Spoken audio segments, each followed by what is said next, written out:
ಕರಗುತ್ತಿದೆ. ಅಣ್ಣ ಅದೇ ಸಾವಿಗಳಿಗೆ ಎದರಿ ಕೊರಗದಿನ ಕೊರಗಿ ತಂಡು ಹೋಗುದಿರು ಜೋಡು ಹುಲಿಗಳಂತಿರುವ ಈ ತಮ್ಮಂದರು ಜೀವಂತ ಇರುವವರಿಗೂ ನಿನ್ನ ಒಂದು ತಲೆಯ ಕೂದಲು ಕೊಂಚೋಗದಂತೆ ನಾವು ನೋಡಿಕೊಳ್ಳುತ್ತೇವೆ. ಬಂಡಾಯಿ ಎಬ್ಬಿಸಿದ ಅದೇ ಸಾವಿಗಳನ್ನು ಬುಡ ನೋಡಿ ಕಡಿದು ಗೌಡರ ಗದ್ದಲದಲ್ಲಿ ತೋರಾಗಿದ್ದೇವೆ. ಈ ಸಮಾಜದಲ್ಲಿ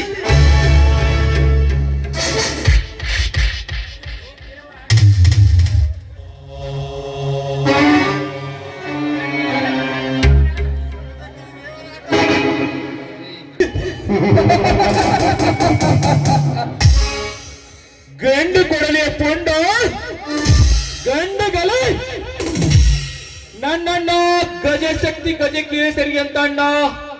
ನೀನಿರುವಾಗ ನಮ್ಮ ಮನೆತನದ ಕಡೆ ಕಣ್ಣು ಮಿಡಿಗಿಸಿ ಹೊರಡಿ ನೋಡುವ ತೊಂಡಾಳ ಗ್ರಾಮದಲ್ಲಿ ಕೂಣಿಗಳು ಯಾರಣ್ಣ?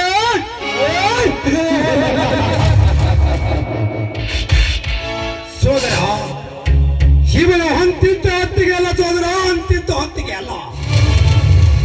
ಹೊರಟಿ ಕುಲದ ನಿವಾರಣಿ ಯಾವ್ದ ಆ ಹೇಮರೆಡ್ಡಿಯ ಮಲ್ಲಮ್ಮ ಎತ್ತ ಮಗನನ್ನು ತುಂಡು ತುಂಡಾಗಿ ಕತ್ತರಿಸಿ ಹಾಕಿದರು. ತನ್ನ ಚೀಲವನ್ನು ಕಳೆದುಕೊಳ್ಳದ ಆ ಕಡಲಿ ಮಟ್ಟಿ ಕೋಚಿಬಾಯಿ ಸತಿ ಸಕ್ಕು ಬಂದ ಸ್ವಾದ್ಮಿ ಈ ನನ್ನ ಅತ್ತಿಗೆ. ಒಂದು ವೇಳೆ ಈ ನನ್ನ ಅತ್ತಿಗೆ ಸ್ವಾದ್ಮಿ ಸತ್ಪರಿಚಯ ನಡೆದರೆ ಸ್ವಲ್ಪ ಸೋಗದಲ್ಲಿ ಸೋಗಿ ಸ್ವಲ್ಪದ ಪ್ರೀತಿ ವಿಶ್ವಾಸ ನಂಬಿಕೆಗೆ ನಾನು ಯಾವತ್ತೂ ದ್ರೋಹ ಬಗೆಯಲಾರೆ ಅಪ್ಪ, ದ್ರೋಹ ಬಗೆಯಲಾರೆ. ಎಲ್ಲೂ ಸೇರಿ ಊಟ ಮಾಡುವಂತೆ. ಹತ್ತಿಗೆ ಅಣ್ಣ ತಮ್ಮಂದಿರು ಒಟ್ಟಿಗೆ ಸೇರಿದ ಈ ಸಂತೋಷದ ಸಮಯದಲ್ಲಿ ನಾನು ರೇಸ್ನಲ್ಲಿ ಗೆದ್ದ ಬಹುಮಾನವನ್ನ ಅಣ್ಣನಿಗೆ ಕೊಡುವುದೇ ಮರೆತುಬಿಟ್ಟೆ. ಹಾ ಅಣ್ಣ, ತೆಗೆದುಕೊಳ್ಳಿ ಈ ಸಲದ ಬಹುಮಾನವನ್ನ.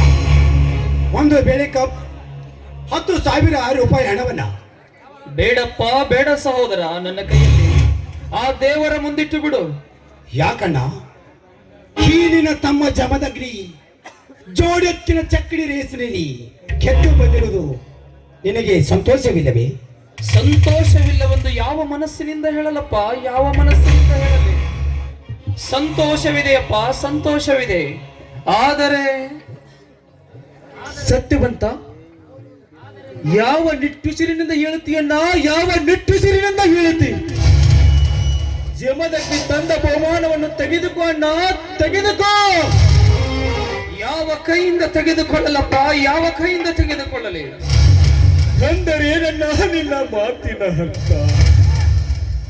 ಇಂದು ಹೊಲದಲ್ಲಿ ಆ ದೇಸಾಯಿ ಗೌಡ ಹೇಳಣ್ಣ, ಇಂದು ಹೊಲದಲ್ಲಿ ಆ ದೇಸಾಯಿ ಗೌಡ ನಿನ್ನ ತಲೆಯನ್ನು ಕಲಿತೆಂದ ಮಗಳಿದರೆ, ನಿನ್ನ ಚಿರಮನ ರಕ್ತ ಕುಡಿತೇನೆಂದ ಮಗಳಿದರೆ. ಹೇಳಣ್ಣ, ಹೇಳು. ಮೌನವಾಗಿ ನಿಲ್ಲಬೇಡ ನಾವು ಈ ವಿಷಯದಲ್ಲಿ. ಹತ್ತಿಗೆ ನೀವಾದರೂ ಹೇಳುತ್ತಿಗೆ ನಿಜ ಸಂಗತಿ ಏನೆಂಬುದನ್ನು. ಅದು ಅದು ನುಡಿಯದಿರು ಶಬರಿ ನಿಜ ಸಂಗತಿಯನ್ನು ನನ್ನ ಸಹೋದರರ ಮುಂದೆ ಸಮಯ ಬಂದಾಗ ನಾನೇ ತಿಳಿಸುತ್ತೇನೆ. ಹತ್ತಿಗೆ ನೀವೀಗ ನಿಜ ಸಂಗತಿ ಹೇಳದಿದ್ದರೆ ನೀವು ದಿನಾಲು ಪೂಜಿಸುವ ಹುಲಿಗಮ್ಮ ತಾಯಿ ಮೇಲೆ ನನ್ನ ಹೊಡೆಯಾಗಿದೆ. ಹೇಳುತ್ತಿಗೆ ಹೇಳ್ತೀನಪ್ಪ, ಹೇಳ್ತೀನಿ. ನಿನ್ನೆ ಆ ದೇಸಾಯಿ ಗೌಡ ನಮ್ಮ ಊರು ಮುಂದಿನ ವರಮಹಾಲಕ್ಷ್ಮಿ ಹತ್ತಿ ಬೆಳೆಯನ್ನ ನಾಶ ಮಾಡಿ ಹೋಗಿದ್ದಾನಪ್ಪ, ನಾಶ ಮಾಡಿ ಹೋಗಿದ್ದಾನ. ಅಷ್ಟೇ ಅಲ್ಲಪ್ಪ, ಅದನ್ನ ತಡೆಯಲಿಕ್ಕೆ ಹೋದ ನಿಮ್ಮಣ್ಣನ ಕೈಗಳಿಗೆ ಟ್ರಾಕ್ಟರ್ ಸಾಲ ಪೈಪ್ಗಳಿಂದ ಸುಟ್ಟು ಹಾಕಿದಾರಪ್ಪ, ಸುಟ್ಟು ಹಾಕಿದ್ದಾರೆ.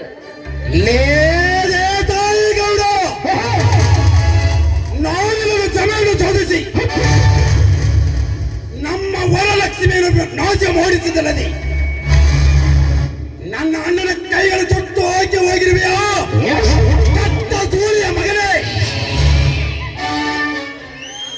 ಅಣ್ಣ ಶೀಘ್ರ ಹೋಗಿ ಚಿರವನ್ನು ಹರಿದು ರಕ್ತದ ಚಾವುಗಳಲ್ಲಿ ಸಾಗಿಸಿ ಬರುತ್ತೇನೆ.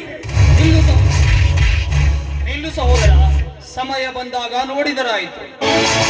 ಸಮಾಧಾನ ತಂದುಕೋ, ಸಮಾಧಾನ ತಂದು. ಹೇಗೆ ಸಮಾಧಾನ ತಂದುಕೊಳ್ಳಲು ಹೇಗೆ ಸಮಾಧಾನ ತಂದುಕೊಳ್ಳಲಿ? ನಿನ್ನ ಕೈಗಳನ್ನು ಸುಟ್ಟು ಹಾಕಿರುವ ಅದೇ ಸಾಯಿಗೌಡರ ಕೈಗಳ ಕತ್ತರಿಸಿ ಹಾಕಿದಾಗಲೇ ನನಗೆ ಸಮಾಧಾನ. ಜಮದಗ್ನಿ, ಅದೇ ಸಾಯಿಗೌಡರ ದರ್ಪಲಾಗಿನ ದಮನ ಮಾಡಿ ದರ್ಪ ಮೆಟ್ಟಿದ ದೊರೆ ಆಗಿ ನನ್ನ ಹೊಟ್ಟೆಯಲ್ಲಿ ತಗನೆ ಉರಿತಿರುವ ಸೇರಿದ ಕೆಂಡ ನಂದಿಸಿಕೊಳ್ಳುವೆ. ಬೆಟ್ಟು ಬಿಡ ನಾನು ತಡೆಯಬೇಡ. ನೋಡು, ಸಿಟ್ಟು ಸುಟ್ಟಿದು, ಶಾಂತಿ ಕೊಟ್ಟಿದು, ಸೇಡು ಬಾಳಿಗೊಂದು ಕೇಡಪ್ಪ. ನನಗೆ ಯಾಕೋ ಭಯವಾಗ್ತಾ ಇದೆಯಪ್ಪ, ಭಯವಾಗ್ತಾ ಇದೆ. ಯಾಕತ್ತಿಗೆ ಕೆಂಡ